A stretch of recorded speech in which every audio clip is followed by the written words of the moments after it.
IVF సెంటర్స్లో చాలా వరకు చాలా ఎక్కువ డబ్బు ఖర్చు అవుతుంది పిల్లలు పుడటానికి అనే అపోహ ఉంది. చాలామంది ప్రశ్నిస్తూ ఉంటారు, మేడం చాలా భయంగా ఉంది, ఐవీఎఫ్ సెంటర్కి రావాలంటే ఎక్కువ డబ్బు ఖర్చు అయిపోతుంది, మేము ఎకనామికల్లీ కొంచెం బ్యాక్వర్డ్, మాకు కొద్దిగా కష్టంగా ఉంటుంది.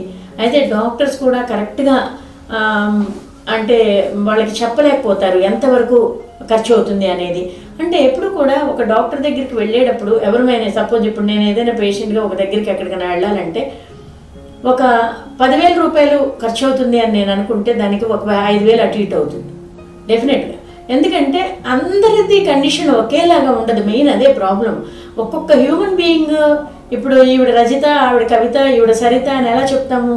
మనకు ఆ ఫేస్ ఫీచర్స్ బట్టి వాటిని బట్టి చెప్తాం. అందరికీ అన్ని రకాల అవయవాలు అన్నీ ఒకలానే ఉంటాయి, కానీ ఫలానా వాళ్ళు ఫలానా, ఫలానా వాళ్ళు ఫలానా అనేది మనం ఎలా చెప్తామో అలాగే ప్రతి ఒక్క పర్సన్కి సిస్టమ్ అనేది భగవంతుడు తయారు చేసింది ఒకలాగే తయారు చేసిన ఆ సిస్టమ్ అడాప్టేషన్స్ అంటే ఒక్కొక్కసారి కొంతమందికి తొందరగా తగ్గిపోవచ్చు, కొంతమందికి ఇప్పుడు 4గురికి ఇన్ఫెక్షన్ వచ్చింది, లేదు ఒక 4గురు కలిసి మేళాకి వెళ్ళారు, ఏదైనా కుంభమేళా జరుగుతుంది వెళ్ళినప్పుడు ఒకరికేమో ఫీవర్ చాలా ఫాస్ట్గా వచ్చేస్తుంది, ఒకరికేమో అందరికి 4గురికి ఫీవర్ వచ్చినా కూడా ఒక ఆమెకేమో 2 రోజులు యాంటీబయాటిక్ తీసుకుంటే తగ్గుతుంది, ఒక ఆమెకేమో అసలు ఒక రోజుకే కొంచెం టాబ్లెట్ తీసుకోగానే ఫ్రీ అయిపోతుంది, ఒక ఆమెకు 5 రోజులు తీసుకున్నా తగ్గదు, ఒక ఆవిడకేమో 2-3 యాంటీబయాటిక్స్ మార్చాల్సి వస్తుంది. ఎలాగా?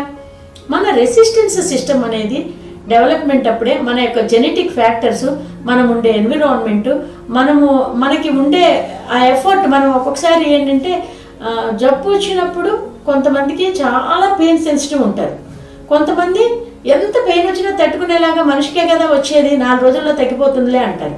అట్లా రకరకాలుగా వాళ్ళ యొక్క మైండ్ సెట్ని బట్టి వాళ్ళ యొక్క అలవాట్లు, వాళ్ళ యొక్క అవగాహన డిఫరెంట్గా ఉంటుంది. అదేవిధంగా జ్వరం రావడం తగ్గడం అనేది ఎట్లా ఉంటుందో అలాగే ఇది ఐవీఎఫ్ అంటే మీరెవ్వరూ కూడా ఐవీఎఫ్కి వచ్చేవాళ్ళు నా లెక్క ప్రకారం పేషెంట్స్ కాదు. నా లెక్క ప్రకారం ఏంటంటే మీరు ఒక కౌన్సిలింగ్ రిక్వైర్మెంట్ ఉంది. ఐవీఎఫ్ అవ్వచ్చు, ఐఓఐ అవ్వచ్చు, లేదు ఒట్టి మెడిసిన్స్ ఇచ్చే ట్రీట్ చేయొచ్చు. Counselling requirement, assisted reproductive technology అంటే ఇది జబ్బా, ఎవరికైనా కిడ్నీ ప్రాబ్లమో, లివర్ ప్రాబ్లమో, లేకపోతే ఇంకో ప్రాబ్లమో, మెన్స్ట్రువల్ ప్రాబ్లమో వస్తే జబ్బు వస్తుంది, జబ్బు వచ్చినట్లు లెక్క అది. అంతేగాని ఫీవర్ వస్తే టైఫాయిడ్ జ్వరం వచ్చిందంటే అదొక విధమైన జబ్బు కింద లెక్క. అంతేగాని చక్కగా భార్యాభర్తలు ఇద్దరు మంచి ఆరోగ్యంతో హ్యాపీగా నడుచుకుని వస్తారు, మేడం 4 ఏళ్ళు అయింది మాకు పిల్లలు పుట్టట్లేదంటే అది జబ్బు కాదుగా.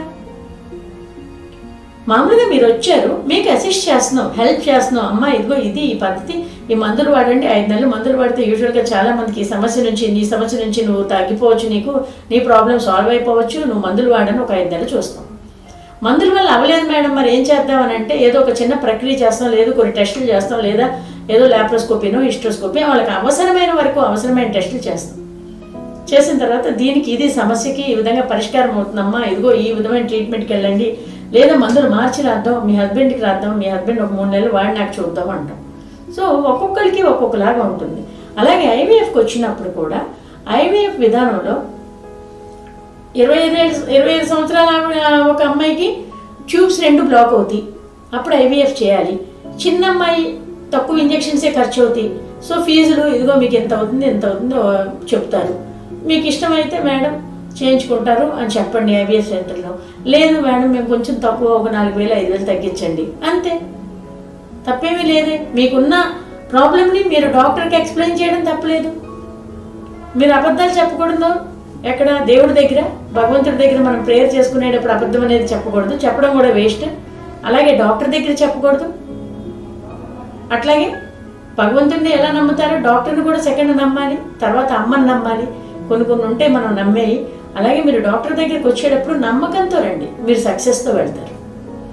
నమ్మకం లేకపోతే సక్సెస్ ఉండదు. యాక్చువల్గా ఒక 90 మెంబర్స్ ఫిమేల్స్ ఏదో ఒక ప్రాబ్లంతో నాకు మెన్స్ట్రువల్ ప్రాబ్లమో, లేకపోతే నడుము నొప్పి ఉందో, లేకపోతే ఇంకోటో ఏదో వెజనల్ ఇన్ఫెక్షనో, లేకపోతే ఎప్పుడు చూసినా నీరసంగా ఉంటుంది మేడం, లేకపోతే థైరాయిడ్ ప్రాబ్లము, లేకపోతే షుగర్ వచ్చేసింది, ఈ విధంగా ఎన్నో ప్రాబ్లమ్స్తో వస్తూ ఉంటారు కదా. 90% ఆఫ్ ద ఫీమేల్ ప్రాబ్లమ్స్ అసలు ఒక చిన్న డాక్టర్ మంచిగా మాట్లాడి ఒక చిన్న ట్రీట్మెంట్ ఇస్తే తగ్గిపోతుంది. ఒక్క 10% నిజమైన ప్రాబ్లమ్స్తో వచ్చేవాళ్ళు. 100 మంది వస్తే 90 మంది ఏ ప్రాబ్లం ఉండదు. చిన్న ప్రాబ్లం, చిన్న సరదాగా ఒక డాక్టర్ మాట్లాడితే హ్యాపీ అయిపోయింది, ఆ ప్రాబ్లం ఉండదు అక్కడ. ఒక మెడిసిన్ వాళ్ళకున్న ప్రాబ్లంకి తగ్గట్టుగా ఆ చిన్న మెడిసిన్ అయిపోతుంది, తగ్గిపోతుంది. నిజంగా బాగా గట్టి ప్రాబ్లమ్స్తో వచ్చేవాళ్ళు, నిజంగా వాళ్ళకి ట్రీట్మెంట్, ఒక కోర్స్ ఆఫ్ ట్రీట్మెంట్ అవసరం పడిన వాళ్ళు 10 మందే ఉంటారు. సో ఆ విధంగా ఉంటుంది. అలాగే ఐవీఎఫ్లో ఎక్కువ డబ్బు ఖర్చు అవుతుంది అన్నది అది కరెక్ట్ కాదు. అంటే ఒక్కొక్క మనిషికి 25 ఏళ్ల అమ్మాయికి తక్కువ ఖర్చు అవుతుంది, అదే 35 ఏళ్ల అమ్మాయి అయితే ఇంజెక్షన్స్ ఎక్కువ ఖర్చు అవుతాయి. లేదు కొంతమందికి ఎగ్స్ సరిగా ఫార్మేషన్ ఉండవు, ఎగ్ ఫార్మేషన్ తగ్గిపోతుంది, ఏఎంహెచ్ లెవెల్స్ తగ్గిపోతాయి. అలాంటప్పుడు ఎగ్స్ డొనేషన్ తీసుకోవాలి. అది వాళ్ళ సొంత మనుషుల దగ్గర అవ్వచ్చు, లేదు బయట వాళ్ళ దగ్గర అవ్వచ్చు. వాళ్ళకి డబ్బులు అవుతాయి, ఖర్చు పడతాయి. సో ఈ విధంగా ఇద్దరికి ఇంజెక్షన్స్ ఉంటాయి, డోనార్కిను రెసిపియంట్కి. వాళ్ళకి కొంచెం ఎక్కువ ఖర్చు అవుతుంది. అలాగే ఐవీఎఫ్ చేయించుకునేటప్పుడు పూర్తిగా అవగాహన, అసలు ఏంటి, ఎంత సక్సెస్ అవుతుంది, మీకు ఎంత సక్సెస్ అయ్యే అవకాశం ఉంది, మీకేం ప్రాబ్లమ్స్ ఉన్నాయి, మీ ప్రాబ్లమ్స్ అన్ని క్లియర్ చేయగలిగిన అవకాశం ఉందా. అంటే 100కు 100% సక్సెస్ ఉంటుందని ఎవరైనా చెప్తే నమ్మొద్దు. టైం పడుతుంది. ఒక్కొక్కరికి 1 నెలకే వచ్చేస్తుంది, ఇంకొకరికి 2 నెలలు 3 నెలలు కూడా టైం పడుతుంది. కాబట్టి ఐవీఎఫ్కి వచ్చేటప్పుడు బాగా డబ్బు ఖర్చు అయిపోతుంది అనేది అసలు మైండ్లో నుంచి తీసేసి మీరు వచ్చి ముందు డాక్టర్ గారితో మాట్లాడుకుని కరెక్ట్గా మేడం మేము మాకు ఇది ప్రాబ్లము అనేది వివరం చెప్పుకుని మీరు సహాయ సహకారాలు పొంది ఇమ్మీడియట్గా మీ ఫ్యామిలీని బిల్డ్ చేసుకోండి.